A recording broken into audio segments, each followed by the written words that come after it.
ತಾಲೂಕಿನ ಜೊತೆಗೆ 24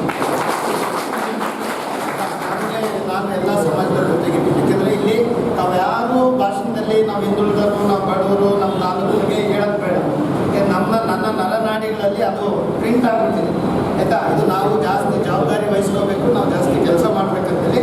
ಮತ್ತು ಪಾಪ ಈಗ ಇಂಥ ಒಂದು ನೋಡಿ, ನಮ್ಮ ಅಧ್ಯಕ್ಷರಂದ್ರೆ ಅವ್ರಿಗೆ ಇಷ್ಟು ನನಗೂ ಗೊತ್ತಿಲ್ಲ, ನಿಮಗೂ ಗೊತ್ತಿಲ್ಲ, ಯಾರು ಎಷ್ಟು ಪಾಪ ಸೌಮ್ಯವಾಗಿ ಕೂತ್ಕೊಂಡು ಬೇರೆ ಕೆಲವು ಅಧ್ಯಕ್ಷರುಗಳೆಲ್ಲ ನಮ್ಗೆ ಅದು ಮಾಡಿಲ್ಲ ಇದು ಮಾಡಿಲ್ಲ ಅಂತಾರೆ. ನಮ್ಗೆ ಪಾಪ ಗೊತ್ತಿಲ್ಲ, ಇಷ್ಟೊಂದು ಸೌಮ್ಯ ಸಭಾದವರು, ಇಷ್ಟು ಒಂದು ಒಳ್ಳೆ ಶಾಂತ ಸಭಾವನ್ನು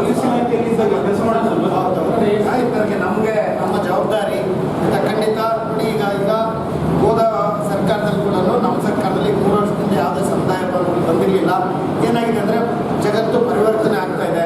ಅದೇ ರೀತಿ ಮಾನದಂಡಗಳು ಗೈಡ್ಲೈನ್ಸ್ ಎಲ್ಲ ಆಗ್ತಾ ಇದೆ. ಮುಂಚಿನ ಥರ ಸುಮ್ಮನೆ ಗ್ರ್ಯಾಂಟ್ ಹಾಕ್ಬಿಟ್ಟು ಅಲ್ಲಿ ಮಾಡೋದು, ಆಮೇಲೆ ಅದು ಅಲ್ಲ ಅನ್ನೋದು, ಅದು ಶಾಲೆ ಜಾಗ ಅನ್ನೋದು, ಪಟ್ಟ ಲ್ಯಾಂಡ್ ಅನ್ನೋದು, ಅದು ನಮ್ಮ ಜಾಗ, ನಮ್ಮ ತಾತರ ಜಾಗ, ಅದು ಪಾಣಿ ಆಗಿಲ್ಲ, ಅದಕ್ಕೆ ಇದ್ರದ್ದು ಖಾತೆ ಆಗಿಲ್ಲ ಅನ್ನೋದು, ಈ ಥರ ಎಲ್ಲ ಇರೋದ್ರಿಂದ ಈಗ ಸರ್ಕಾರ ತುಂಬ ಕ್ಲಿಯರ್, ಕಠಿಣ ಮತ್ತು ಕ್ಲಿಯರ್ ನಿಯಮಗಳನ್ನು ರೂಪಿಸಿದೆ ಆಯಿತಾ. ಒಂದು 12 ಚೆಕ್ ಲಿಸ್ಟ್ ಕೊಟ್ಟಿದ್ದಾರೆ.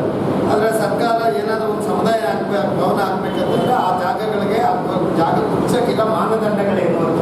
ಸೊ ಅದ್ರ ಪ್ರಕಾರ ಮಾಡಬೇಕಾಗಿದೆ. ಅದಕ್ಕೆ ಈಗೆಲ್ಲ ತಹಸೀಲ್ದಾರ್ ಮೇಡಮ್ಗೆ ಮತ್ತು ನಮ್ಮ ಇವ್ರಿಗೆ ಪಿ ಡಿ ಅವ್ರಿಗೆ ಎಲ್ಲರಿಗೂ ಇನ್ಸ್ಟ್ರಕ್ಷನ್ಸ್ ಕೊಟ್ಟಿದ್ದೀವಿ. ಯಾವ ಊರಿಂದ ನಮಗೆ ಬೇಡಿಕೆ ಬಂದಿದ್ರು ಅವೆಲ್ಲವನ್ನು ಪಟ್ಟಿ ಮಾಡಿ ಅದನ್ನೆಲ್ಲ ಜಾಗಗಳದ್ದು ಮತ್ತು ಅಲ್ಲಿ LOC ಎಲ್ಲ ಬೇಕು, ಎಲ್ಲ ಕ್ಲಿಯರಾಗಿ ಸೈಟ್ ಕ್ಲಿಯರ್ ಇರಬೇಕು. ಆವಾಗಲೇ ನಾವು ಅನುದಾನ ಬಿಡುಗಡೆ ಆಗುತ್ತೆ, ಅನುದಾನ ಹಾಕಕ್ಕೆ ಸಾಧ್ಯ. ಸೊ ಅದರಿಂದ ಇನ್ನೂ ಒಳ್ಳೆಯದು. ಅದಕ್ಕೋಸ್ಕರ ಎಲ್ಲ ರೀತಿ ತಯಾರಿ ಮಾಡ್ತಾ ಇದ್ದೀವಿ. ಈ ವರ್ಷ ನಮಗೆ ಮಾನ್ಯ ಮುಖ್ಯಮಂತ್ರಿಗಳು ಕೂಡ ಭರವಸೆ ಕೊಟ್ಟಿದ್ದಾರೆ, ಸಮುದಾಯ ಭವನಗಳಿಗೆ, ಎಲ್ಲ ಸಮುದಾಯ ಭವನಗಳಿಗೆ ಅನುದಾನ ಕೊಡ್ತೀವಿ ಅಂತೇಳಿ.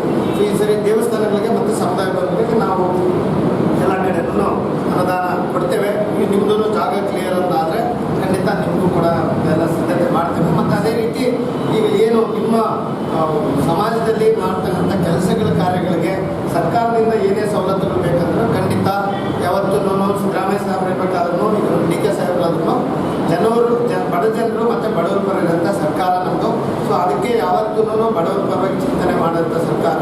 ಖಂಡಿತ ನಿಮ್ಮ ಸಮಾಜದ ಬಗ್ಗೆ ನಮ್ಮ ಸರ್ಕಾರಕ್ಕೆ ಕಾಳಜಿ ಇದೆ. ಅದನ್ನು ನಾನು ಒಳ್ಳೆ ರೀತಿಯಲ್ಲಿ ಸರ್ಕಾರದ ಗಮನಕ್ಕೆ ತಂದು ನಿಮಗೆ ಬೇಕಾಗಿರೋಂಥ ಆಗಬೇಕಾಗಿರೋ ಕೆಲಸಗಳು, ಮೂಲಭೂತ ಸೌಕರ್ಯಗಳಿಗೆ ನಾವು ಖಂಡಿತ ಗಮನ ಹರಿಸಿ, ನಾನು ಈಗ ಸ್ವಲ್ಪ ಸೆಷನ್ನು ಆದಮೇಲೆ ಮತ್ತೆ ಎಲ್ಲ ಇನ್ನೊಂದು ರೌಂಡು ಈ TPJP ಸ್ಟಾರ್ಟ್ ಮಾಡೋಕ್ಕೆ ಮುಂಚೆ ಎಲ್ಲ ಸಮುದಾಯಗಳ ಸಂಘಟನೆಗಳು, ಸಮುದಾಯಗಳ ಜೊತೆಗೆ ಸಭೆ ಮಾಡಿ ಆ ಸಂಘಟನೆಗಳು ಮತ್ತು ಸಮುದಾಯಗಳಿಂದ ಏನೇನು ಬೇಡಿಕೆಗಳಿದೆ ಅದನ್ನೆಲ್ಲ ಕುಲಂಕುಷವಾಗಿ ಪರಿಶೀಲಿಸಿ ಯಾವ ಸಮಾಜಕ್ಕೆ ತಾಲೂಕಲ್ಲಿ ಏನೇನು ಅವಶ್ಯಕತೆ ಇದೆ ಅಂತ ಹೇಳ್ಬಿಟ್ಟು ಅದನ್ನೆಲ್ಲ ಖಂಡಿತ ನಾನಂತೂ ಯಾವತ್ತೂ ನಿಮ್ಮ ಜೊತೆಗಿರ್ತೀನಿ.